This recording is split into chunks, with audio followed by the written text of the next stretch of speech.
पिछले 3 साल से इन्वेस्टर के सामने लगातार धक्के खाने के बाद फाइनली आज मैंने 10 लाख रुपए की फंडिंग उठा ली है, वो भी बिना किसी इक्विटी डाइल्यूशन के और बिना किसी गारंटी के।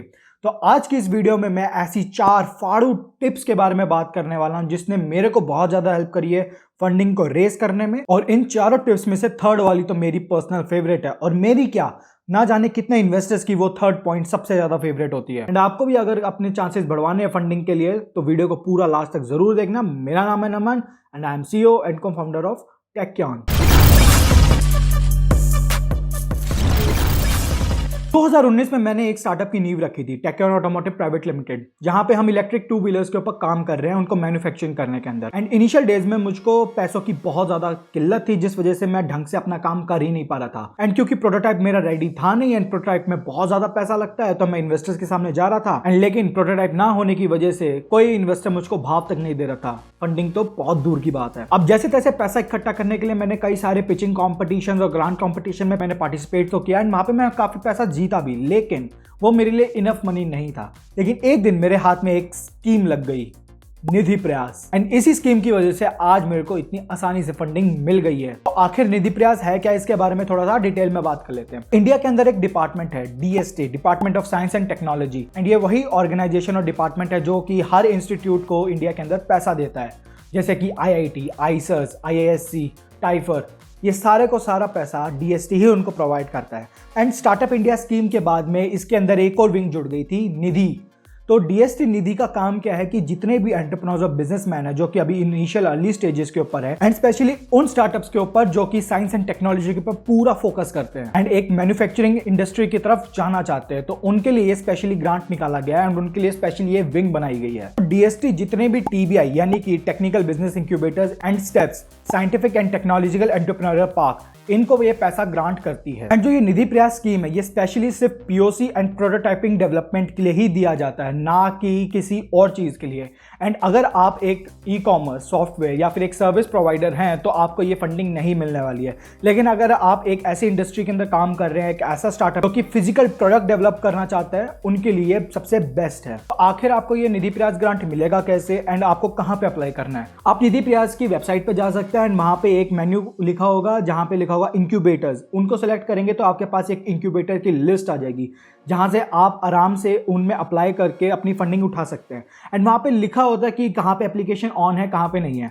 अब जहां पे भी एप्लीकेशन ऑन है, लेकिन एक बात का जरूर ध्यान रखना कि आप अपनी सहूलियत के हिसाब से और अपने एरिया के हिसाब से ही इंक्यूबेटर्स को सेलेक्ट कीजिएगा। अगर मान लीजिए आप नॉर्थ में बैठे हैं एंड आप किसी ऐसे इंक्यूबेटर को ले लेते हैं जो कि साउथ में है, एंड क्योंकि अभी नॉर्थ के अंदर एप्लीकेशंस काफ़ी बंद चल रही है एंड साउथ के अंदर एप्लीकेशंस ओपन रहती हैं जनरली, तो आप साउथ के अंदर ले लेते तो आपको बहुत ज़्यादा प्रॉब्लम हो जाएगी, क्योंकि आपको लगातार टच में रहना पड़ेगा। ऑनलाइन तो हो ही सकता है, लेकिन आपको कई बार फिजिकली भी जाना पड़ेगा। तो अपनी सहूलियत के हिसाब से चेक कर लेना अपने एरिया की रेंज में कि कहाँ पे अच्छा है, कहाँ पे नहीं अच्छा है। फिर आप इन इंक्यूबेटर्स के अंदर अप्लाई कर देंगे। अगर इनकी एप्लीकेशन ओपन होएगी, अपने आइडिया को अच्छे से प्रेजेंट कीजिए एंड आपको फंडिंग आराम से मिल जाएगी।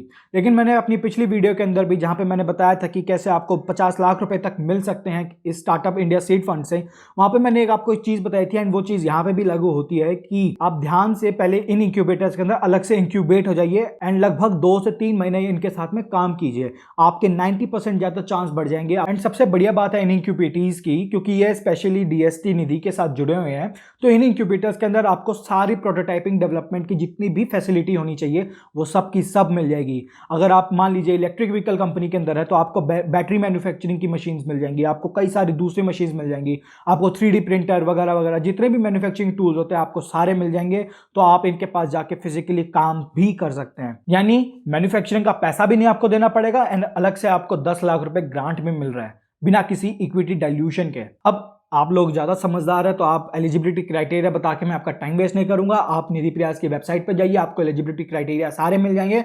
लेकिन एक एसेंशियल पॉइंट बता देता हूं आपको, अगर आप किसी भी इंक्यूबेटर के अंदर अपने आप को रजिस्टर करना चाहते हैं निधि प्रयास स्कीम के अंडर में, तो ये उन स्टार्टअप्स को ज्यादा प्रेफरेंस देते हैं जो कि ऑलरेडी बूटस्ट्रैप हैं, यानी कि अपने आप से पैसा इन्होंने लगा रखा है एंड प्रायर किसी इन्वेस्टर की एक इन्वेस्टमेंट कमिटमेंट आपको मिल रखी है। तो आपके चांस थोड़े से हाई होते हैं इसके अंदर कि आपको दूसरों से ज्यादा वैलिडेशन दी जाएगी। अब बात करते हैं मेन उन 4 पॉइंट्स की, उन 4 टिप्स की जो मैंने यूज करके अपनी फंडिंग इंक्रीज करी थी एंड आप भी अपनी फंडिंग रेस कर सकते हैं उन पॉइंट्स का इस्तेमाल करके। तो पहला तो सभी को है जो कि बेसिक है, वो है अपनी प्रेजेंटेशन।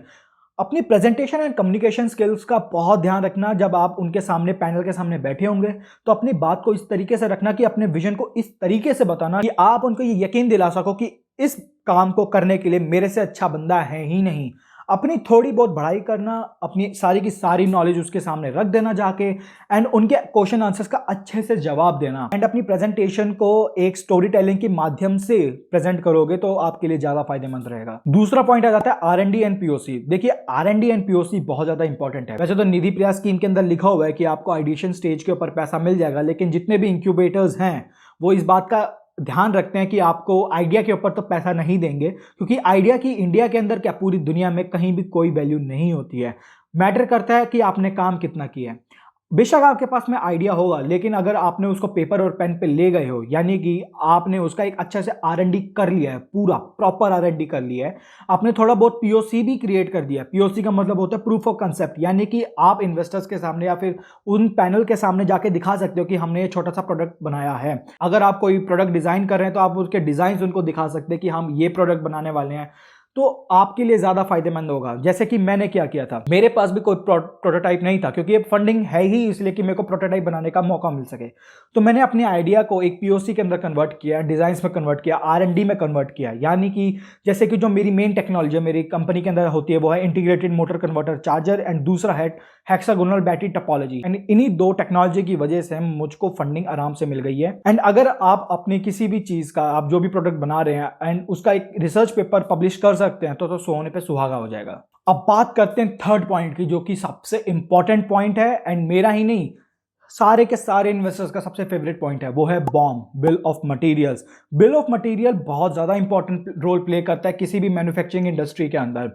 अगर आप एक इन्वेस्टर के पास में जिसको एक बहुत अच्छा एक्सपीरियंस है इस इंडस्ट्री के अंदर पैसा देने का, जो कि मैन्युफैक्चरिंग को लीड करती है, वहां पे वो एक ही चीज मांगते हैं आपसे, वो है बिल ऑफ मटेरियल। वो ये नहीं पूछते कि आपका प्रोटोटाइप रेडी है या नहीं है, क्योंकि उनको पता है कि प्रोटोटाइप तो आप रेडी कर ही लोगे अगर मैं आज आपको पैसा दे दूंगा। लेकिन जो मेन चीज आती है वो होती है बिल। इस मटेरियल का कितना कॉस्ट पड़ेगा, उसका वेंडर कौन है, उसका OEM कौन है, आपने कितने वेंडर्स को पकड़ के रखा हुआ है। मान लीजिए आपका एक वेंडर, आपने जिसको पकड़ा था वो आपको धोखा दे देता है, वो अपनी रिक्वायरमेंट्स पूरी नहीं कर पाता है, तो आपके पास एक दूसरा रेडी होगा जिसको आप अपना पैसा दे सकते हैं, वो आपको माल सप्लाई कर देगा। एंड इसके अंदर एक और चीज बहुत ज्यादा फायदेमंद होती है, वो होती है लीडिंग टाइम।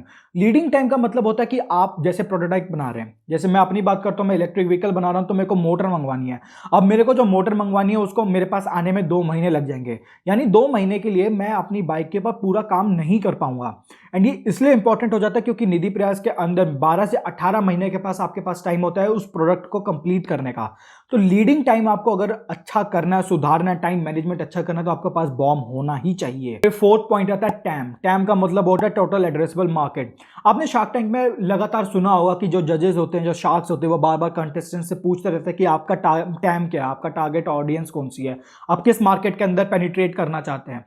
ऐसा इसलिए होता है क्योंकि कई बार हम as a founder early stages के ऊपर अपने जो नंबर्स होते हैं वो बहुत ही ज़्यादा अनरियलिस्टिक लग रहे थे कि हम तो ये लगता है कि पूरी मार्केट का जो सोर्स है, जैसे मैं अपनी बात करूँ एक इलेक्ट्रिक व्हीकल मार्केट का सोर्स मैं ये मान के चल सकता हूँ कि $100 बिलियन का है। क्या वो $100 बिलियन का? नहीं, क्योंकि मेरी जो नीश है, मैं इलेक्ट्रिक 2 व्हीलर्स पे काम कर रहा हूँ, वो भी हाई परफॉर्मेंस वाली, तो वो घट के सीधा सीधा 50 से 60% के ऊपर आ जाएगा। तो इससे हमें यह पता लगता है कि टाइम की जानकारी होना बहुत ज्यादा इंपॉर्टेंट है। इस चीज से हम ये आसानी से समझ सकते हैं। अब टैम के अंदर एक छोटी सी कैलकुलेशन होती है। टैम के ऊपर मैंने ऑलरेडी एक वीडियो बना रखी है, मैं डिस्क्रिप्शन में उसका लिंक दे दूंगा, आप उस वीडियो को जाके चेकआउट कर सकते हैं। लेकिन मैं छोटा मोटा बता देता हूं कि टैम का मतलब होता क्या है कि आपके प्रोडक्ट का जो प्राइस है, आपने कस्टमर्स के साथ में उसको गुना करना है कि कितने number of customer into your product price. अब अर्ली डे के अंदर आपका प्रोटोटाइप भी रेडी नहीं है, आपका POC भी रेडी नहीं है, तो आपको कैसे पता चलेगा कि यार मेरा प्रोडक्ट का क्या स्पेसिफिक प्राइस रहेगा? तो वहीं पे काम आता है BOM का। जब आप BOM अपना फाइनलाइज कर देते हैं तो 85% आप एक्यूरेटली अनुमान लगा सकते हैं कि आपके प्रोडक्ट का क्या प्राइस बैठेगा टोटल मिला के। तो आप अपना टाइम अच्छे से कैलकुलेट कर सकते हैं। एंड अगर आपने अपना टाइम अच्छे से कैलकुलेट कर लिया तो इन्वेस्टर खुश हो जाएंगे आपका होमवर्क देख के, एंड वो आपको फंडिंग आराम से दे देंगे। अब ये फंडिंग तो आपको मिल गई है एंड 95% चांसेस है अगर आप ये सारी टिप्स को अच्छे से फॉलो करेंगे तो आपको फंडिंग मिलेगी ही मिलेगी इस स्कीम से। लेकिन इस पैसे को कहाँ इस्तेमाल कर सकते हैं, कहाँ यूटिलाइज नहीं कर सकते, वो भी मैं आपको बता देता हूँ। तो आप इसको कहाँ यूटिलाइज कर सकते हैं? आप इसको यूटिलाइज कर सकते हैं प्रोटोटाइप डेवलपमेंट में, जहां पे आप मान लीजिए मैन्युफैक्चरिंग कर रहे हैं किसी भी चीज़ की, या फिर आप कोई रॉ मटेरियल्स मंगवा रहे हैं, आप यहां पे इसको आराम से यूज कर सकते हैं। इसमें से 10% का अलग से पूल निकाल दिया जाता है इसी टोटल फंड में से, कि आप आराम से इवेंट और ट्रैवल्स के ऊपर पार्टिसिपेट कर सकते हैं, ट्रैवलिंग कर सकते हैं। तो वो आपका खर्चा इसके अंदर निकल जाता है, जितना भी आपको ग्रांट सैंक्शन हुआ है। दूसरा आ जाता है कि 10% एक और आपको मिल जाता है अगर आपको कोई आईपी फाइलिंग करनी है या फिर पेटेंट करवाना है, तो उसके लिए भी आपको ये पैसा आराम से दे देती है। अब इसको कहाँ यूज नहीं कर सकते हैं? तो आप किसी का लोन नहीं चुकाने के लिए यूज कर सकते हैं, आप किसी को ये पैसा उधार नहीं दे सकते हैं, आप कोई भी एक कंज्यूमेबल नहीं खरीद सकते, यानी कि आप कोई लैपटॉप नहीं खरीद सकते, ना तो कोई आप चेयर खरीद सकते हैं, ना फर्नीचर खरीद सकते हैं। एंड हाँ, ये मत सोचना कि भाई किसी को क्या ही पता चलना है, ना, उनको पता चलता है, क्योंकि आपको हर एक पैसे का, लिटरली हर एक पैसे का हिसाब देना पड़ता है उनको। अब एक और मेन चीज आ जाती है कि आपकी कंपनी प्राइवेटाइज होनी चाहिए या कौन सी होनी चाहिए। तो देखिए, मैंने आपको अपनी पिछली वीडियो के अंदर भी बताया था कि प्राइवेट लिमिटेड सबसे बेस्ट रहता है। एलएलपी में आपको कोई पैसा नहीं देता है। दूसरा, इनकी वेबसाइट पे लिखा हुआ है कि आपको एज अ इंडिविजुअल इनोवेटर भी पैसा दे दिया जाएगा, लेकिन टू बी वेरी ऑनेस्ट और टू बी वेरी प्रैक्टिकल, कोई भी आपको एज अ इंडिविजुअल इनोवेटर पैसा नहीं देने वाला है। आपको अगर दे भी देता है तो आपको एट द एंड अपनी कंपनी बनानी ही पड़ेगी, लोगों को हायर करना ही पड़ेगा, आईपी फाइलिंग अपने कंपनी के नाम पे ही करनी पड़ेगी उस प्रोडक्ट की। तो आज की इस वीडियो में इतना ही। अगर आपको वीडियो बहुत ज्यादा इंफॉर्मेटिव लगी होगी तो प्लीज वीडियो को लाइक कर देना। एंड हाँ, एक और बहुत जरूरी इंफॉर्मेशन जो मैं देने वाला हूं इस वीडियो के अंदर, वो ये भी है कि आज के बाद से मैं अपनी एक कंसल्टेंसी फर्म भी चालू कर दी है, जिसकी वजह से मैं लोगों को कंसल्ट करता हूं बहुत ही नॉमिनल चार्जेस के अंदर।